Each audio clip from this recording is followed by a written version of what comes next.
Hello everyone. तो हमारा आज का टॉपिक है एरिया वेक्टर। टॉपिक का नाम है एरिया वेक्टर।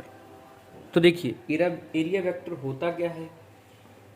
तो एरिया को हम क्या मानते हैं, एक स्केलर क्वांटिटी लेट करते हैं।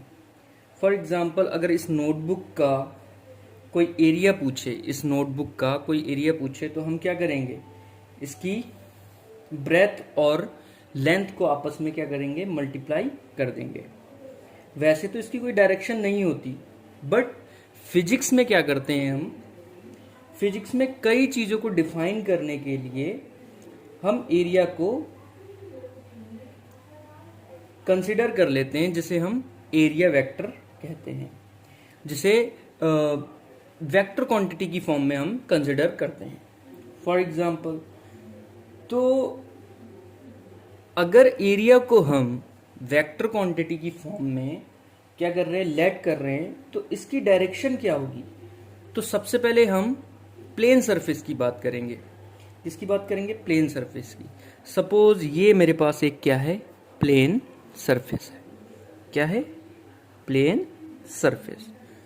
तो किसी भी सरफेस के लिए एरिया की जो डायरेक्शन होगी, इस जैसे सपोज ये एक सरफेस है, तो इसकी जो डायरेक्शन होगी वो हमेशा सरफेस के परपेंडिकुलरली लेट की जाती है। कहाँ लेट की जाती है, परपेंडिकुलरली।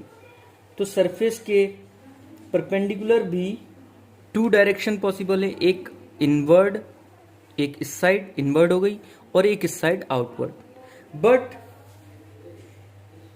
एरिया वेक्टर में हम डायरेक्शन को सरफेस के परपेंडिकुलर और आउटवर्ड, सरफेस के परपेंडिकुलर और आउटवर्ड लेट करते हैं। तो ये मान लीजिए ये इस प्लेन सरफेस का एरिया ए है, जिसको मैंने इसके परपेंडिकुलर और आउटवर्ड लेट किया है। और यही मान लीजिए अगर मैं इसकी सरफेस के दूसरे साइड से देख रहा हूँ, तो इसका भी क्या हो जाएगा, डायरेक्शन इसके आउटवर्ड और क्या होगा, इसके परपेंडिकुलर होगा। ठीक है जी, ओके। तो इसके पीछे वाले सरफेस की भी बात कर ली हमने। तो डायरेक्शन को बताने के लिए क्या करते हैं, कई बार हम डायरेक्शन को एक्सप्लेन करने के लिए हम नॉर्मल का भी यूज करते हैं, नॉर्मल यूनिट का। तो उसको अब हम लिखते कैसे हैं, अगर इसकी डायरेक्शन को, तो ए वेक्टर इज इक्वल टू क्या आएगा, ए इंटू एन कैप, ए इंटू एन कैप। अच्छा जी, एन कैप क्या है यहाँ पे, एन कैप है नॉर्मल यूनिट वेक्टर।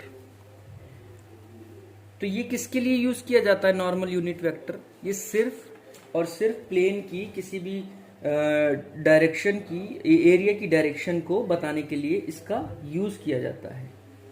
ठीक है जी। और इसका मैग्नीट्यूड कितना होता है, नॉर्मल यूनिट वेक्टर का मैग्नीट्यूड 1 होता है। कितना होता है, 1। अगर हम इससे किसी की भी मल्टीप्लाई करेंगे तो इसके मैग्नीट्यूड पे तो कोई इफेक्ट नहीं पड़ेगा। ठीक है, तो हम सिर्फ इसकी एन कैप की डायरेक्शन को शो करने के लिए हम क्या करते हैं, इसको नॉर्मल यूनिट वेक्टर को लेते हैं।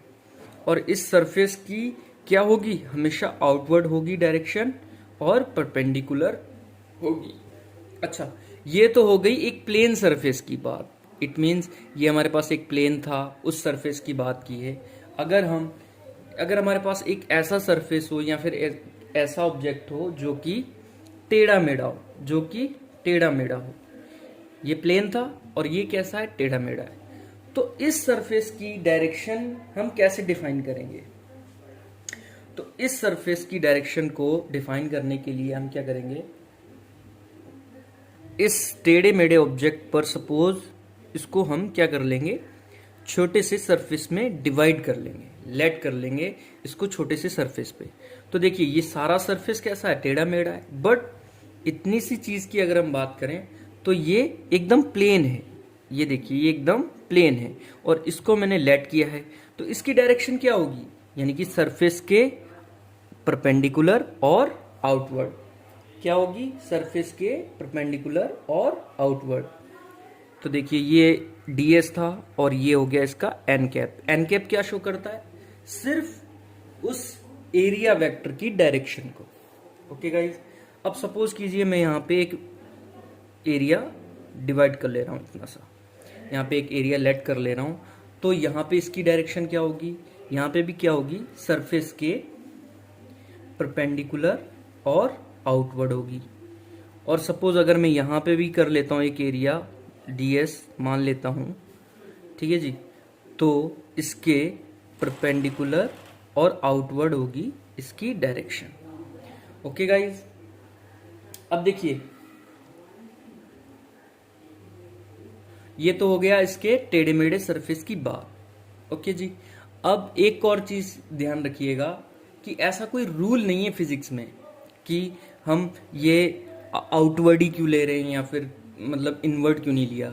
तो ये जैसे हमने शुरू में मान लिया है साइंटिस्ट लोगों ने कि ये आउटवर्ड होती है, तो हम इसको आउटवर्ड ही लेके चलते हैं।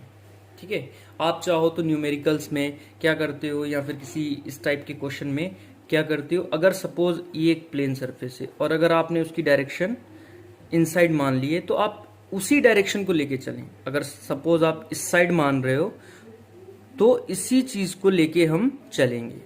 ठीक है, इसी टाइप से करके ये एरिया वेक्टर जो था ये कंप्लीट हुआ। थैंक यू गाइज, वीडियो अच्छी लगे तो शेयर कीजिए, कमेंट कीजिए और सब्सक्राइब कीजिए। Thanks a lot.